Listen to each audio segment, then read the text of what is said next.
الحمد لله رب العالمين والعاقبة للمتقين والصلاة والسلام على سيد الأنبياء والمرسلين محمد وآله وصحبه أجمعين ومن تبعهم بإحسان إلى يوم الدين. أعوذ بالله من الشيطان الرجيم. بسم الله الرحمن الرحيم. والسابقون الأولون من المهاجرين والأنصار والذين اتبعوهم بإحسان رضي الله عنهم ورضوا عنه. وقال النبي صلى الله تبارك وتعالى عليه وسلم: لو كان بعدي نبي لكان عمر، او كما قال عليه الصلاة والسلام. میرے محترم بزرگوں اور دوستوں اور معزز علماء کرام، جیسا کہ آپ حضرات کو معلوم ہے کہ آج یکم محرم الحرام ہے، یعنی چاند کی پہلی تاریخ ہے اور اسلامی سال کے پہلے مہینے کی پہلی تاریخ ہے، اور اس مہینے میں ہجری بھی چینج ہو جاتی ہے. کل تک 30 ذی الحجہ کے موقع پر 1444 ہجری تھی. آج یکم محرم الحرام کے موقع پر اب 1445 ہجری ہو گئی ہے، اور یہ اگلے سال تک یعنی محرم کی اگلی ایک تاریخ تک 45 ہجری چلے گی، اس کے بعد 46 آئے گی، پھر 47 آئے گی.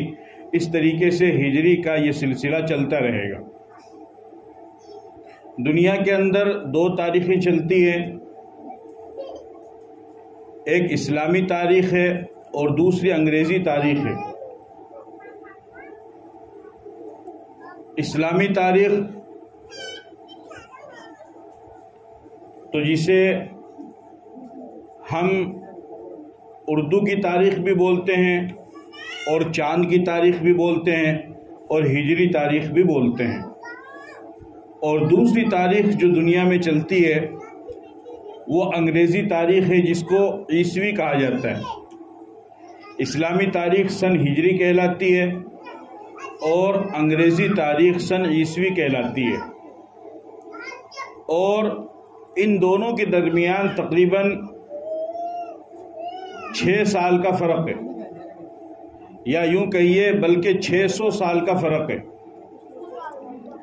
انگریزی جو تاریخ ہے جس کو سن عیسوی کہا جاتا ہے وہ حضرت عیسیٰ علیہ السلام سے متعلق ہے، اور حضرت عیسیٰ علیہ السلام کے تقریباً 600 سال کے بعد میں اس دنیا کے اندر میرے اور آپ کے آقا سید الانبیاء تاجدار مدینہ خاتم النبیین جناب محمد رسول اللہ صلی اللہ علیہ وسلم تشریف لائے. پھر آپ کو اللہ تعالیٰ نے نبوت عطا فرمائی، پھر آپ نے ہجرت فرمائی. تو ہجرت سے جب آپ نے مکہ سے مدینہ کی طرف ہجرت فرمائی تو ہجرت سے ہجری والی تاریخ شروع ہوئی، اور عیسیٰ علیہ السلام والی انگریزی تاریخ حضرت عیسیٰ علیہ السلام کے زمانے سے ہی چل رہی تھی. اسی وجہ سے اسلامی تاریخ 1400 میں چل رہی ہے، اور جو انگریزی تاریخ ہے وہ 14 میں 6 اور بڑھائیں گے تو کتنے ہو گئے؟ 2000. تو وہ 2023 میں چل رہی ہے. آپ سمجھ گئے؟ یہ 600 سال کا فرق ہے حضرت عیسیٰ علیہ السلام اور حضور کے درمیان میں. اس وجہ سے یہ فرق ہوا ہے. تو بہرحال ہجری جو تاریخ ہے وہ آج یکم محرم الحرام ہے. آج کے دن اسلامی سال کا نیا سال شروع ہوتا ہے، اور اس محرم الحرام کے مہینے میں تاریخ کے اندر بڑے بڑے واقعات پیش آئے، بہت بڑے بڑے واقعات پیش آئے، خاص طور پر 10 محرم الحرام کو. لیکن جو اہم واقعات ہیں پچھلے واقعات کو چھوڑ کر کے ہماری اسلامی تاریخ میں اور صحابہ کی سیرت میں وہ 2 واقعات ہیں. ایک تو امیر المومنین خلیفۃ المسلمین حضرت عمر فاروق رضی اللہ تعالی عنہ کی شہادت